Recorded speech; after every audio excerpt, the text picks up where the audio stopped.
ndatinya umuntu ankunda nkatinya umuntu ndabitinya cyane barumva ashaka kubaho ubuzima busanzwe ariko iyo bibaye nta kundi nyene umuntu aba agomba kuvyakira ikintu numva nokora nuko nogerageza nkagendera ibyo mvuga akaba ari byo nkora kugira ngo mpure n'ibyo abantu bakunda nkora sinze nzimiza imitima yaba erega ubutame bwacu ntabwo ari ubw'ubusa mu mwami ntawakoreye Imana atazobishumbusha umurengera nawemeye gusiga ivyo akameremere kifuza agakurikira umwami atazohabwa ingororano.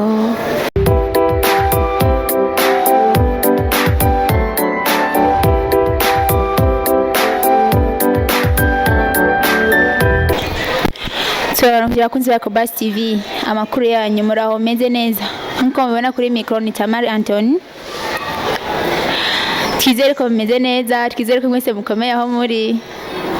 Manze fata kanya nshimire uwari we wese ku giti ciwe mu cubahiro ciwe afata kanya akumviriza ibiganiro vyacu guhera ku ntango kugeza birangiye yumve ko tumushimiye vy'umwihariko aho uri hose wumve ko tugushimiye cyane kandi hama muri kano kanya dufise umutumira adasanzwe hano muri micro zo cyazi ko basi bitufise umunezero tunanezero ko dufise umutumira adasanzwe ariko araza cyane bikomeye bimwe biteye ubwoba sindamuvuga cyane ariko turi kumwe hano araza kwivuga yivuge ninde vyicara vyivugira avuge n'ivyo akora. Turabakiriye muri Basi TV. Murakoze cyane. Murashobora kwidondora ku bantu bose bariko baradukurikirana mwidondore mbe akazina kanyu n'ivyo musanzwe mukora. Akazina kanje ni Alvella MUHIMBARE ndi umurundikazi mvuka mu ntara ya Ruyigi muri commune Kinyinya ndi umuririmvyi ndirimba indirimbo zo guhimbaza Imana ndakina filme ndetse nkaba ndi n'umujournaliste kuri television online.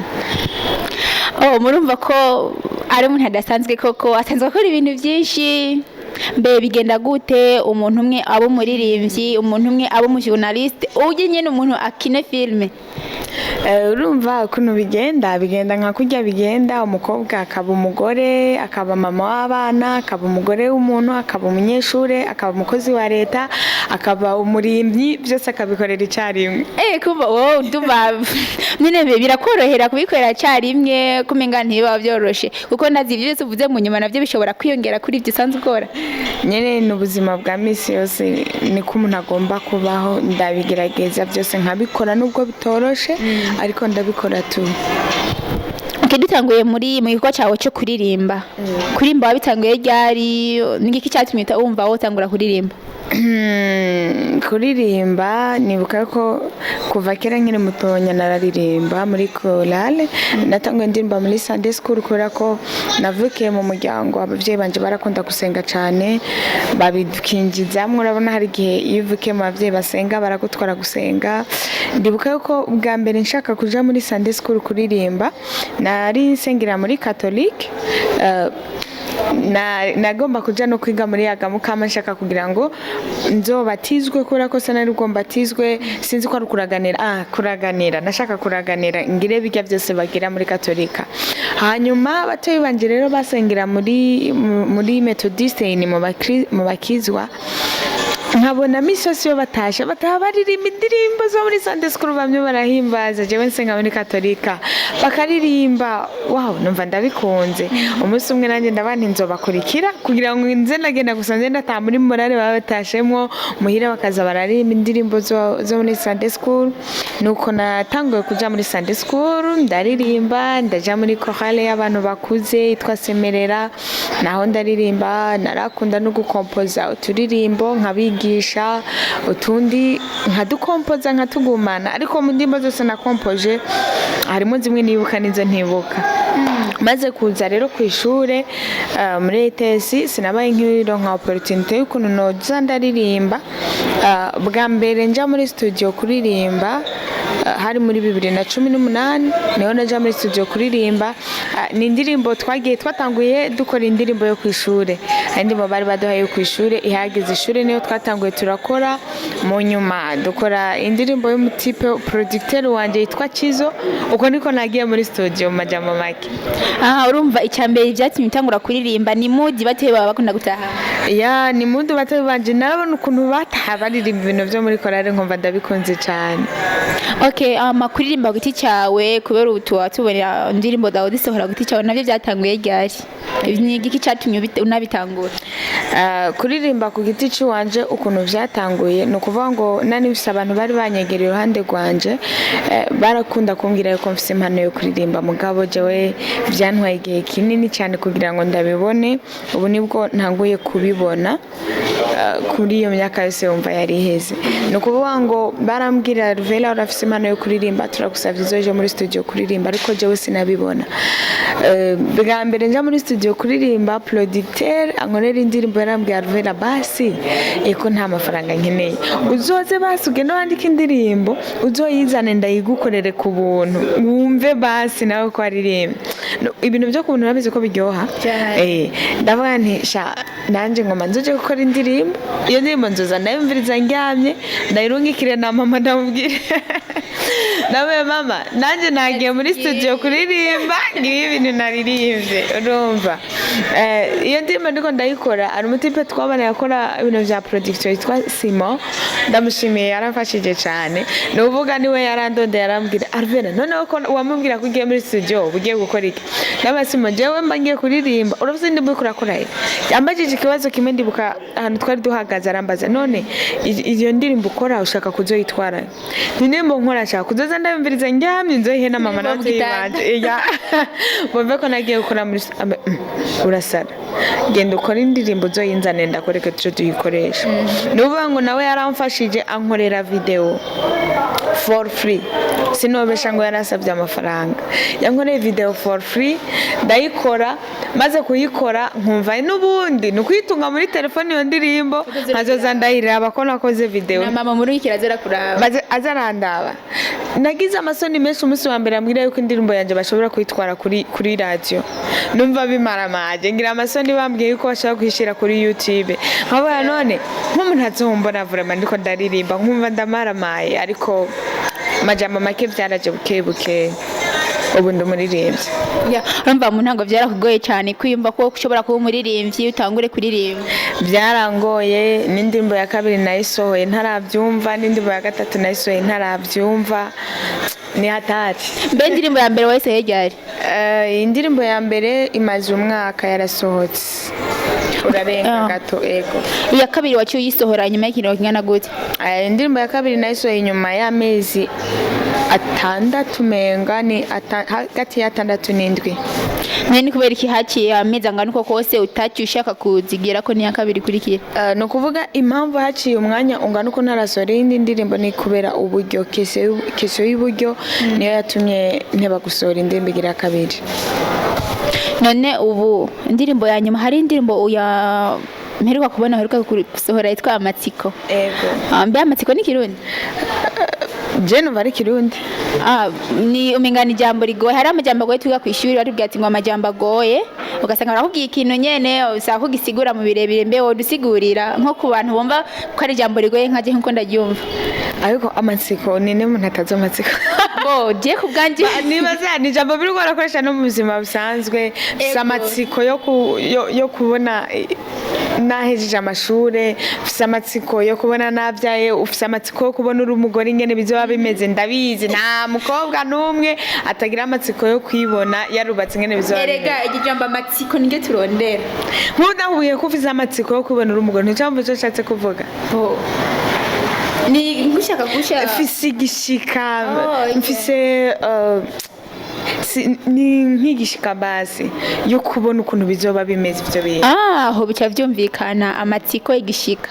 Voilà, ku bantu batacumva neza iyo ndirimbo hari kandi iraryoshe cyane mashora kwimviriza, bayita amatsiko ngo hama amatsiko atubwiye n'igishika, ngira muca mu bitahura gusomvya. Ni muri yo context nyene ni nk'igishika majambo make. Okay, mbe none washobora kuyitirimbira gatoya? erega ubutame bwacu ntabwo ari ubw'ubusa mu mwami, ntawakoreye Imana atazobishumbusha umurengera, nawemeye gusiga ivy'akameremere kifuza, agakurikira umwami atazohabwa ingororano. Wow, ufite ijwi ryiza. Ni nk'ibisanzwe gusa urakoze. Hama hariho umuririmbyi yitwa Rakeli, wowe umuzi? Rakeli ndamuzi. Okay, twarigeze gukorana ikiganiro arambwira, ndamubaza ninde muririmbyi akwinspira, donc wumvirije wumva indirimbo ziwe zikunezera ushobora kwireferako, atubwira ko ari wewe. Mbe muri ico gihe uhora wiyumva gute mu gihe hariho abantu kubwawe kubw'ibikorwa byawe ukora byo kuririmba wumva bomera nkawe, wumva bo kurabirako, muri ico gihe wumva gute? Sindavyibaza, awaringira nyene yapfuye kuvuga jewe kugira ngo ikiganiro kiryohe. Oya vraiment bazi ko kubwiwe naciye bintira kugukurikirana cyane. Urumva biratangaje, sinzi niba yabivuze abikomeje cyangwa yabivuze nyene kugira ngo aronke ikintu asubiza mu kiganiro, ariko iyo numvise umuntu avuga ngo ndamuinspira arabikorwa byanje, mba numva ari ibintu bitangaje kubera ko sindavyibaza. Ntuvyibaza gute? Tuvuge ko yabivuze ko kabikuye ku mutima, ari ivyo kuri wowe uca uvyakira gute, ubibona gute? Anyway, nimba ariko bimeze vraiment ni ibintu byo gushimira Imana, ariko birateye ubwoba. Bitagwa gute? Birateye ubwoba kubera iyo ufise umuntu agukurikirana, no banga uwo muntu abakwemera icambere na mbere, akaba ya appreciate ibikorwa ukora, uwo muntu aba arakunda kwitaho ikintu cawe cyose ukora. Uwo muntu rero ushobora kumuzimiza cyangwa ukamuzimurura. Rero bitereye ubwoba ni kubera ko turi abantu mwisi. Iyo umuntu ufise umuntu agukunda cyane, rimwe na rimwe n'amaso arahuma. Niyo ukoze ikintu kibi hari n'igihe abona ko ari cyiza. Rero uwo muntu umuzimije amaraso y'uwazo guharurwa ko, niyo mpamvu biteye ubwoba. Nene we n'igihe uri kurakora kugira ngo abantu bakurabira ko bifuza kumera nkawe kugira ntubazimize. Ndatinya umuntu ankunda, nkatinya umuntu, ndabitinya cyane. Barumva ashaka kubaho ubuzima busanzwe, ariko iyo bibaye nta kundi nyene umuntu aba agomba kuvyakira. Ikintu numva nokora nuko nogerageza nkagendera ibyo mvuga, akaba ari byo nkora kugira ngo mpure n'ibyo abantu bakunda nkora, sinze nzimiza imitima y'abantu. Urumva ko ufite igikorwa kinini cyane rero. Birakomeye cyane. Ziragerageza rero kugira abantu bakwizeye ntizahavu batamubanga. Nzogerageza kandi nibaza ko mfashijwe n'Imana byose bizogenda neza. Genze gute? Nkiri mutonya nakuze ndi umuntu nkunda filme cyane, nk'abantu twiganye ku ishuri barabizi. Narashobora kumara ijoro ryose umunsi wose n'ijoro ryose ntaryamye ndiko ndaraba filme. Niba ngo filme ni ikintu nkunda mu buzima bwa buri munsi. Narakunda filme, nkayifuza kuba umukinyi wa filme, ariko iyo navyifuza numva ari shetani mfasha, mva nditoka shetani kubera ko nabona atanu namwe byova. Nabona nshobora kuba ndiko ndagendererwa kubera ni ibintu bidashoboka, numva ko ari ibintu bidashoboka. Nakuze numva ko bidashoboka, sinigeze nipfuza kuba byo. Niyo cyatuma bigutera ko bidashoboka, kumva ko bidashoboka cyari giki? Nabona nta namwe byoje. Bivanye n'ubuzima cyangwa bivanye n'iki? Bivanye n'ahantu mvuka, bivanye nuko ntazi ngo bigenda gute kugira ngo umuntu akene filme, bivanye nuko nyene nabona ari ibintu bikomeye cyane ku buryo jewe nta namwe byo kunda ko ndabikorera yego. Ariko mu nyuma Imana yaramfashije ngira icyumviro cyo gukina filme, ndayitegura, ndayandika, ndayikinira soka. Watanguye gutegura ryari? Byagutwaye igihe kingana gutegura ngo isohore? Filme nayiteguye muri 2021, ndayikina muri 2021, ndayisohora muri 2021. Nyeko umenga byaranyarutse cyane, byari bikoroheye cyane? Na cyane ko cyari igikorwa cyanjye cya mbere, ntibyari byoroshye ariko narabikoze. Yego. Filme yawe ndiba yitwa Umwanya, siko? Filme yawe narayiravye, hari ahantu hagaranye nkarira nanje. Warakora amasozi? Ndabikubwiye. Byari ibintu nyene amfite yaranezereye. Amajambo mwa yakinyemwo ukuntu umwana yikinye byari bibereye cyane narayikunze amen. ku buryo nyine narayiravye sinashaka kwihera. Hariho muri commentaire habavuga ngo parti ya gatatu irahari. Parti ya gatatu nabishaka kuyikina ariko bitewe n'uburyo urabona igikorwa ca mbere carasohotse n'icya kabiri kirasohoka no bangu ica gatatu gitegereza kuza gitwika gisumba bijya bintu byose kugira ngo abantu bakomeze baryoherwe n'ibikorwa byacu. No kuvuga rero byo nsaba uburyo bwishi. For example ndakenera gukinira ahantu mu agasho mu mpimba aho ntaho noronka. Icya kabiri ndakenera kuronka inani uniforme z'abapolisi za leta biragoye kugira ngo umuntu azironke.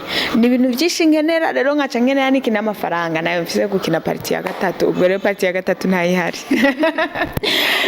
Mbe none bigenda gute nk'abaje abantu mwakinanye n'abantu benshi mbe n'abantu usanga ahantu ukavuga ati ni muze dukinane cyangwa urabarondera ukavuga ati ubahembe cyangwa bigenda gute cyangwa baravuga ati baragufasha?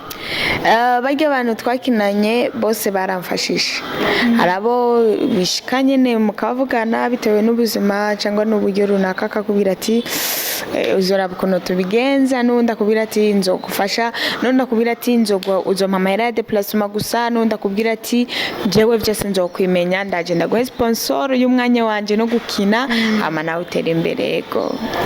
Filme ku batarayiraba yitwa Umwanya kuri chaîne ya Alvella MUHIMBARE. Yani filme iryoshye cyane kuko amajambo apanze kuno mwagiye murayikurikirana ni wowe nyene wayicaye uravyandika urabikora cyangwa harose abantu bagufashije ko ipanze neza cyane n'ukuntu bikurikirana ibintu bimeze neza cyane. Ni wowe nyene wicaye uravyumvira uvuga ati urabikora bikurikirana canke hari abandi bantu bagufashije avuga ati reka ndagufashe bigende uko. Iyi histoire ni jewe nayiyandikiye histoire ya filme ariko kuri script ukuntu ubona amasene burya histoire ni ngo yagoye script uko kujya ubona amasene akurikirana najya amajambo tuvuga ndafise umuntu yamfashije simbeshe ngo nije nabikoze ariko n'umutwe wanje n'umutwe wa Danny Stone ugiye kinye muri filme twagiye hamwe turicara turi babiri ndibuka ko twarashobora guhera mu gitondo sama ya igitondo gushika 12 tudahagurutse telefone twazimije connection twakuyemwo twica tuko turandika script tukaruhuka 30 minutes tujya gusa tugaca dusubira muri script tukandika. Igesije wayiyumviye gute nikiye cyaguteye gukina bijya bintu wakina? Sije nayumviye nkuko no kwimvira n'ibindi byose nkiyumvira abantu bicana nkiyumvira ibiki ariko gusa nkiyumvira nimvira ko n'ibintu bidashoboka kubera sinimvira ko ari umuntu umupapa umugore umupapa w'umuntu afata mwana we ku nguvu numva bidashoboka ariko maze kubikina abantu benshi nayo sitimanyengize nyinshi.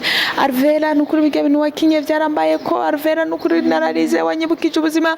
Ari n'umuntu commentaire imwe yantwengeje muri commentaire zose umuntu yanditse ngo si ego ndazisoma sinzi ko nabana yasomye zose ahubwo ari umuntu yanditse ngo nofata ikigoryi cyitwa papa cyambyaye n'ibintu cyankoreye ngo nocica ngo Alvella ngo nyibukije ngo ikigoryi papa ngo kono cyampemukiye. Urumva yuko majambo make nakinye ibintu bibaho kandi byakoze ku mitima y'abantu. Benshi baravuga ati umuntu akinye ikintu cyangwa ari indirimbo kanaka nuko haba bifitanye isano n'ubuzima bwiwe haba hari ikintu kanaka coba gigomba gusa n'ubuzima bwiwe. Mbe kuri wewe hoba hari isano na ntoyi ku by'ubuzima bwawe n'ibyo wakinye? Ima nta nimwe. Reka nta we nibyo gusa wiyumviriye naragiye aho ndabifonda mu mutwe wanje turagenda turabikina gusa urabona nyene ni ibintu bro mabiri zabikora mose zibaza umwana wabonekanye n'uraka bebe gatoyi kubera rije nabikinye je nabona umenga ntibikaza ahubwo nabona umenga sinzi ibintu yene tukinye biragoye kugira ngo umuntu yaprecie igikorwa ciwe sandari atari ego biragoye cyane biragoye umuntu yakoze vuga kugira ngo yaprecie ari mbwa abandi bo hanze ne bavuga ati byagenze neza me wumve ko byagenze neza. Imana ihabwe icubahiro. None filme yindi parti 2 canke yindi tuyirindire rya parti ya kabiri ya filme cyangwa filme yindi izosohoka? Parti ya gatatu ya filme cyangwa filme yindi izosohoka? Reka na parti ya gatatu ya filme iriho sinabuye ko ataburyo bwo kwikina pesa nkamwe uburyo bwobonekaho cyavuga ati umuntu ati jewe ndakwitangiye Alvella ndakeneye byose bikenerwa ndabikore wowe n'ubu nyene mu mpa amafaranga ejo tuzoba tugiye muri shooting. Urumva wewe uriteguye? Nditeguye twarahejeje script irahari n'ukuri simbeje script ya parti ya gatatu irahari ariko bitewe n'uburyo n'ukuri ibintu dukeneye muri iyo script twabaye tutobironka duhitamo kuyiheba. Okay, yindi basi ubona izokorohereza tuyirindire ryari? Sindabimenya ariko igihe izo bigomba gusohoka nzobasaba ubufasha kugira ngo mumfashe turi promoting abantu bamenye ko ari film iri mu gusohoka. Aho yo bihari yiri kirategurwa cyane. Nayifise film yanditse heze kabisa. Urumva nayo nyene irahari irateguye. Ndiriye amafaranga. None amafaranga urimvira uzuyaza hava bahe ku ruhande rwa mwijuru aza amafaranga ariyo. None mwijuru azokoroka bazobona gukorokera. Wewe ndindiriye gusimana itangurusha kwa Marayika Gabriel ati yasimbane. Zoba ngiye kuri tele gukina.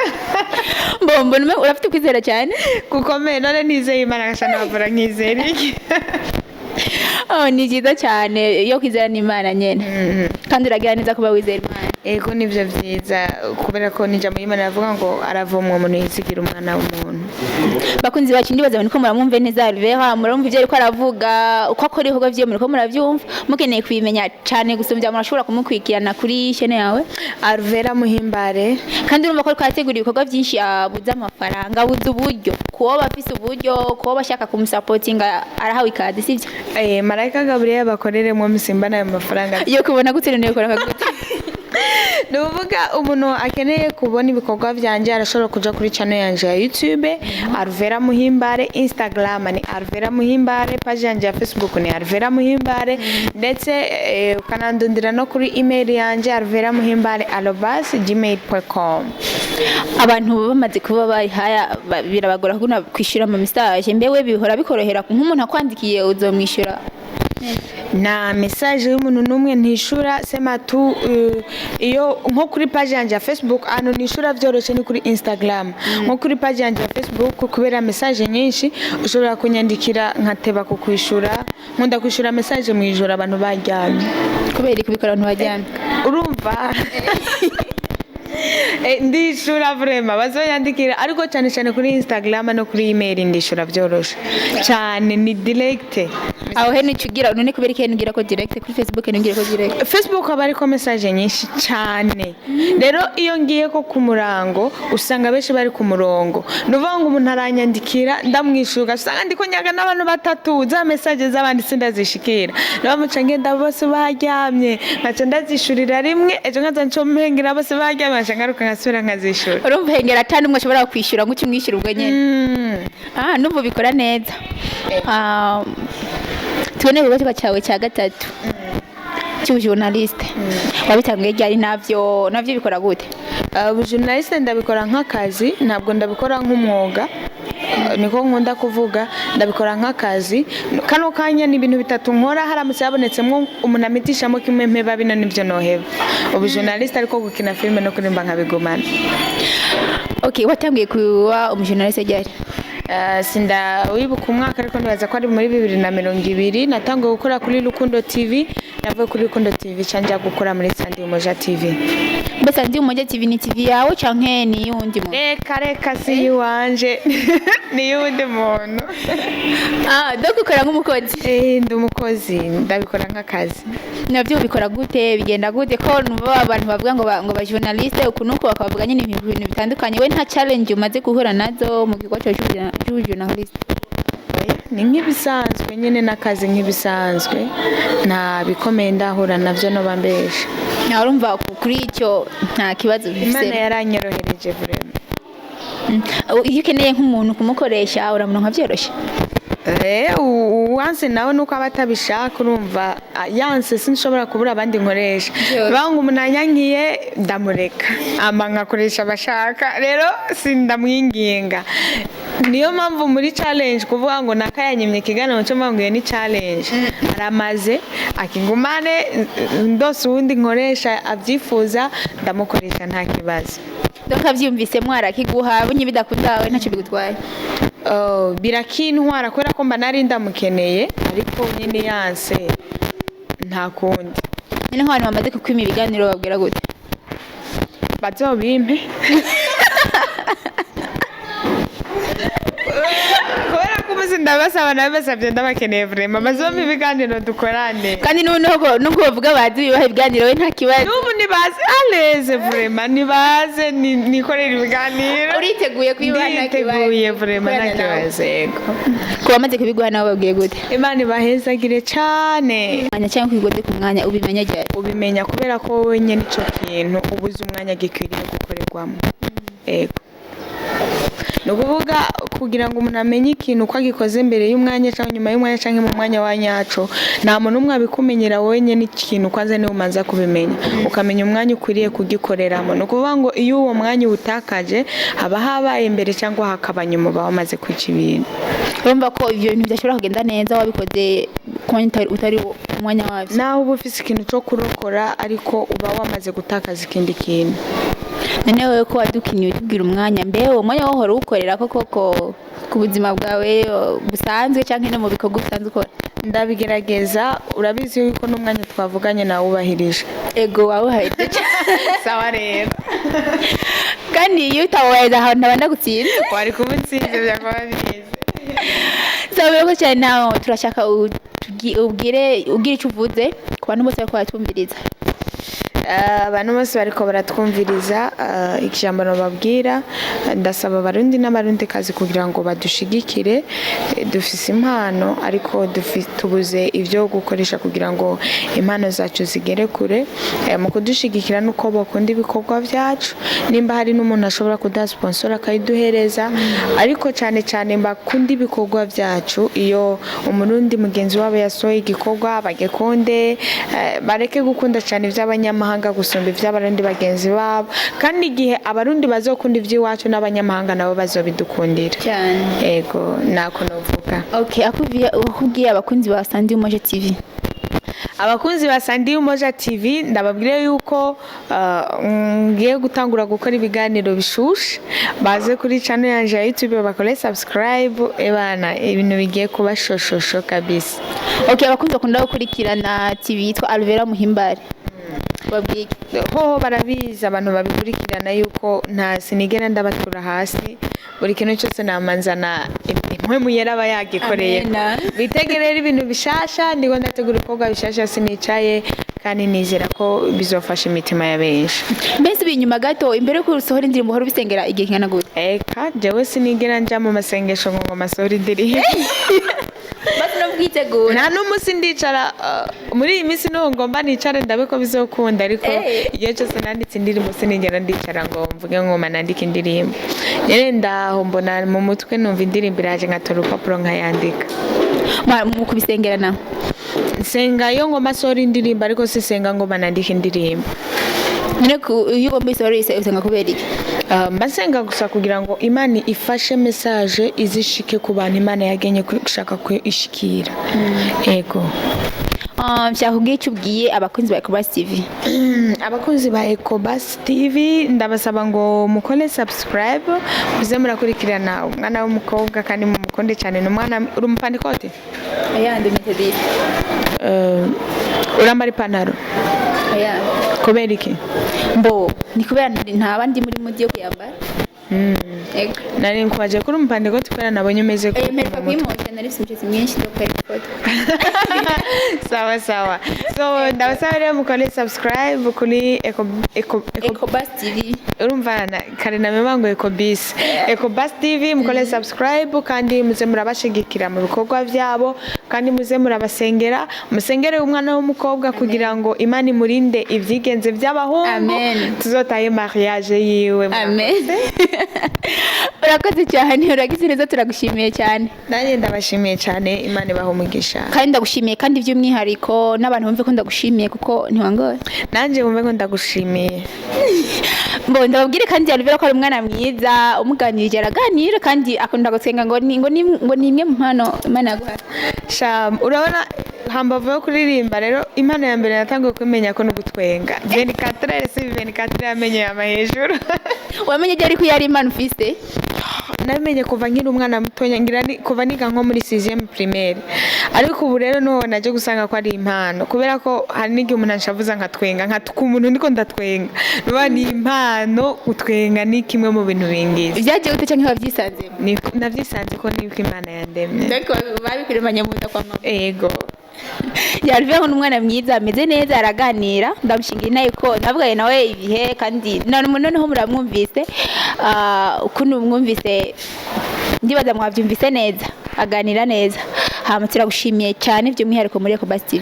Murakoze, nanjye ndabashimiye. Umunsi twasubiye guhamagara kandi uze twitabe nk'uko wabikoze. Nukuri nta kibazo, n'amahoro menshi.